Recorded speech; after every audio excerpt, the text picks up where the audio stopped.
குமரி ஆழ்கடல் பகுதிகளில் எண்ணெய் மற்றும் இயற்கை எரிவாயு எடுக்கும் ஹைட்ரோ கார்பன் திட்டத்திற்கு மத்திய அரசு அனுமதி வழங்கியுள்ளதை கண்டித்து கன்னியாகுமரியில் போராட்டம் நடைபெறுகிறது. தொடர்பான கூடுதல் விவரங்களோடு இணைகிறார் செய்தியாளர் சஜயகுமார். சஜயகுமார், விவரங்களை பதிவு செய்யலாம்.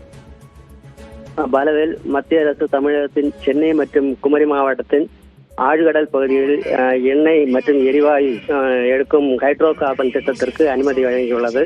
இதனால் கடந்த சில நாட்களாகவே குமரி மாவட்டத்தில் எதிர்ப்பு தெரிவித்து பல்வேறு போராட்டங்கள் மீனவ மக்கள் ஏற்பட்டு உள்ள நிலையில் தற்போது இணையம் பகுதியில் அனைத்து சமுதாயத்து மக்கள் சார்பாக இந்த திட்டம் கொண்டு வரப்பட்டால் மீன்வளம் ஆழ்கடல் பகுதியில் மீன்வளம் பாதிக்கப்படும், அதுபோல மீனவர்கள் பெரிதும் பாதிப்புக்குள்ளாகும் என வலியுறுத்தி இந்த திட்டத்தை கைவிட வேண்டும் என வலியுறுத்தி கன்னியாகுமரி மாவட்டம் இணையம் பகுதியில் அனைத்து சமுதாய மக்களும் மீனவர்கள் தலைமையில் தற்போது ஆர்ப்பாட்ட போராட்டத்தில் ஈடுபட்டனர். இதில் விளவங்கோடு சட்டமன்ற உறுப்பினர் தாரகை கட்பட் மற்றும் கிளியூர் சட்டமன்ற உறுப்பினர் ராஜேஷ்குமார் உட்பட பல முக்கிய பிரமுகர்களும் பங்கேற்றனர். இந்த போராட்டத்தின் வாயிலாக அதே போல கொளுத்தும் வெயிலில் ஏராளமான பெண்களும் இந்த போராட்டத்தில் கலந்து கொண்டது குறிப்பிடத்தக்கது. போராட்டத்தின் வாயிலாக மத்திய அரசு இந்த திட்டத்தை உடனடியாக கைவிட்டு அறிக்க வேண்டும் என வலியுறுத்தி மத்திய அரசுக்கு எதிராக கோஷங்களும் எழுப்பி வருகின்றனர். பாலவே,